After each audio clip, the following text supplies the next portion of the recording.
Back to another interview today. I'm joined by Impa Kasanganay. Impa, it's great to have you back. It's great to catch up. How have things been? Man, I'm doing well. How are you doing? Thank you. All's well. Preparing for the fight, working, staying active, day in, day out. Yeah, well, it's not too long ago. I think about 4 months we spoke. Since we last spoke, you were fighting for your PFL contract. Now, 4 months down the line, you're in the playoff semi-finals. How quick of that turnaround was it? And do you like that kind of way, how quick it is, how quick the PFL can move? Yeah, no, 4 months ago, we had a whole different conversation. Was getting into the PFL now. But I fight for the go get the semifinal victory, then go get this world title. It's cool. I like it. I like the activity. Maybe we talked about our first interview a few months ago. My first 6 pro fights were about like 5 to 6 months. They're pretty back to back, and I prefer to stay active. I enjoy being on that path, and I like how PFL keeps it going. Year round I stay in the gym, so it's cool to be able to start capitalizing on the work we've been putting in. Yeah, it seems that it's perfect for your style. When we spoke last time, you were talking about how you wanted to also fight in different weight classes if PFL were down for it. So it seems the PFL kind of fits you perfectly. You seem like the sort of perfect fighter to be with them. And that definitely showed in your last performance when you fought Tim. You got an arm triangle. Have you watched that fight back? What did you think of your overall performance? Yeah, I mean, I thought I could do better. I say A- if you ask me about it, right? Because I could have finished the fight sooner. A couple of adjustments I needed to make. He got that one kick on my leg, so I'm not mad about it, like pissed off or anything. What's more like, gosh, it's been great to have a clean slate across the board. What I think about it, it's cool because I think my coaches and I have been working on the feed, on the ground, like it's coming together. So we keep growing, we keep getting better, and it's cool when the plan works, right? And when you go dominate a fight and you come out healthy. So I'm grateful and I'm happy about that. Man, Tim, he fought well on the ground. He tried to keep getting up. There's certain positions where I believe I could control them better. So it really challenged me to refine myself and work through those positions in training, and looking forward to capitalizing on that. At the same time, very grateful for that victory, and looking forward to August 4th. Yeah, I think it was an impressive performance all round, and this light heavyweight version of you seems to be doing very well. Obviously, last time you mentioned, obviously, I asked you, it was your first time round fighting here. Now you're 3-4 fights deep at light heavyweight. I think it's 3. Is this where you're most comfortable now?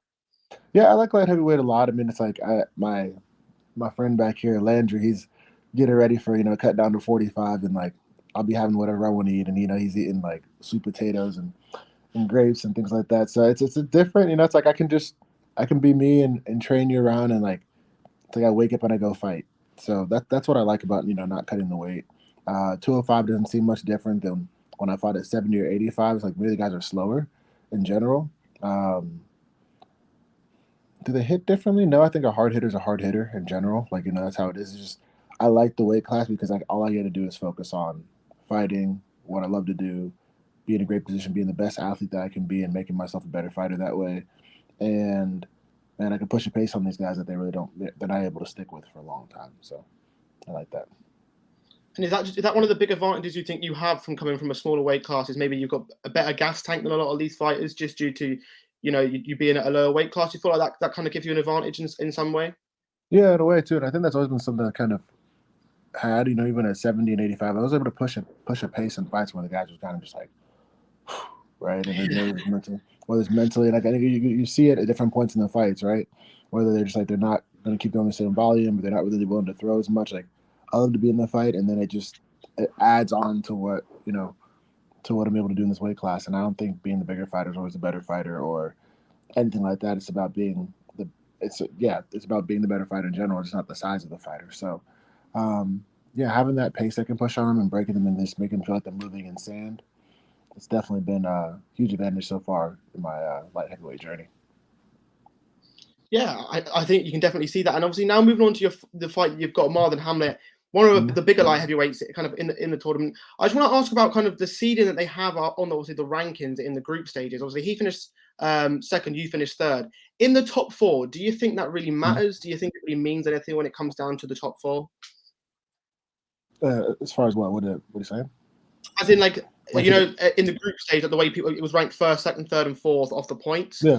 Do you think it matters when you get to the top four? Do you think that there's any kind of like a much difference between first and fourth? Do you think them rankings really mean anything in the big scheme of things? I think it's per fighter, per season, per whoever. You know, it's like you have to put rankings in general because based on people earn their points and I respect it. But it's like nobody's ever fought each other yet. Maybe Josh and Martin have fought each other, and maybe Martin's fought Ty. But it's more so about like I'm me.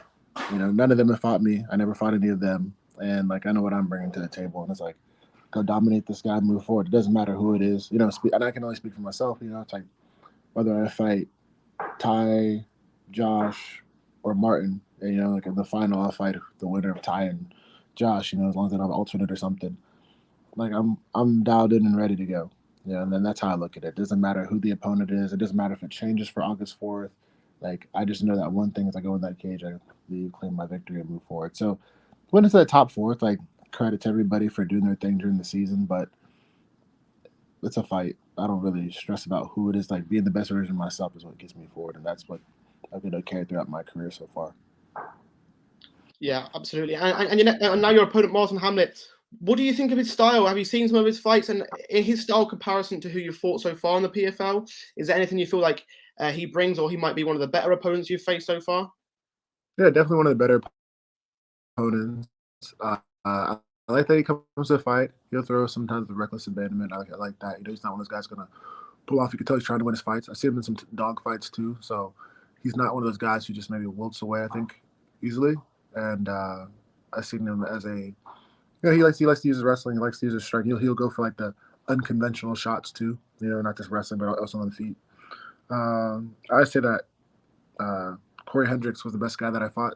You know, so far in the PFL, but also one of the better guys. And him and Martin went 1-on-1 with each other. And the guy that I fought going to the Challenger Series, you know, he puts his wrestling to well. So I think there's a similarity there. Corey was more trying to wrestle, and then we didn't give Tim K an opportunity to get going. But watching what Tim did too, Tim was overall a good fighter, like all around. It's just we had a plan and we stuck to it and dominated. So I'd say he's most like maybe Osama Saidi, who I fought going to the Challenger Series, and then the best guy that I fought so far, and I think one of the better fighters overall was Corey Hendricks. So, and to watch him go back and forth, you know, it gave different kind of insight in the fighter that he is, and seeing how he's done well. So, that's my thoughts on him, you know. So, and I know he comes from good camps, good wrestling, good team in Norway, good wrestling, good coach, you know, and comes south. So, I'm looking forward to it. Yeah, it's going to be a great night of fights, PFL 7. It's a huge card. And I know you're a very respectful man, so I don't know how you're going to answer this one, but Hamlet's only ever lost by finish. Now, do you think this could be something you can take advantage of, knowing that he's only ever been put away by finishing and not kind of a decision he kind of prefers to seem to go the full distance? Yeah. I see what you're saying. I respect him. I believe I get the finish for sure. This fight, I can see me pushing the pace and breaking him, go dominant in this fight. If it did go to decision, like I believe the pace and the fighter IQ and the intelligence, the coaching that I have will put me in a position to claim the victory no matter what. And that's how I look at it. So I respect it. It's an awesome challenge. You know, maybe nobody's ever done it before. If it goes to decision, I'll be the first one. I finish him. You know, however God gives it to me, but I'm prepared no matter what, and I'll finish with my hands raised. Yeah, so respectful answer. It's more about what you can do rather than what, you know, he's not so good at. But so and just lastly, obviously UFC 290, there was a great Robbie Lawler retiring and hanging up his gloves for the last time. I know that you train under the same roof. How amazing was it that he got the 38-second knockout of Nico Price? That kind of just fits his career in a whole. And kind of what was it like to train with him, and what experiences did you get from him? And so Robbie overall is he's a solid guy. You know, he's one of those guys. He cares about people, right? He's pretty quiet, as you can tell. When just see him in the MMA scene, but when he gets to talking, he really drops a lot of wisdom. And it was cool talking to him before and after. It's really cool too, you know, watching him growing up and watching some fighters, like a guy who really, really lives that life. I got to help him get ready for the Brian Barberina fight, and to spar with him and work with him was pretty cool. When I got released from the UFC, Robbie came to me and just told me, he's like, the only thing you need to do is focus on is getting better. And now it's paying off today. and saw him in the gym today. Gave me advice on what I could do in certain positions. So it's cool seeing like from like more personal connection. Like we're not best friends or we but every time we talk, it's always something very positive and very encouraging. So just to see him get that moment, inducted to Hall of Fame, a dominant finish against like a kind of like a wild opponent too, Nico Price. Like Yeah. it's a good way to ride out, and and what he does next, I know he'll be successful in. Uh, I think it's beautiful, like the way he did it too, just controlling in the clinch. And man, he's got some. He's not only intelligent, but he has game. He has that feel, and he can tell you one thing, and you're like, oh wow, like he's been in it so long that he just it's a simple answer for him where my brain can be wrapped around it for hours, right? And him and Yeah. Nick Lentz are really tight, so it's cool to see like one guy tells me something, another guy tells me something. And it just how they grew up together kind of gives me that that sense I'm in the right place. So like being under the same roof, the respect that we all have for Robbie, and then now seeing Robbie finish his career as a fighter that way, I just know it's going to carry over into whether it's coaching, leading men, and whatever the case may be, hanging out with his family. Because when Robbie's in, he's all in. So it's gonna be really cool to see this new version of him. Yeah, and I'm sure that everyone that's trained with him kind of said the same thing. He seems that he really doesn't talk much. He doesn't really like the media too much, but I can imagine one to one behind closed doors, he really does help out. So anyway, thank you very much for your time, Impa. I can't wait for your fight August 4th at PFL 2023 playoffs. Thank you very much for your time, Impa. It was great to chat, and best of luck, and I'm sure we'll catch up again soon. Thank you. Great talking to you again. Have a great day. Thank you.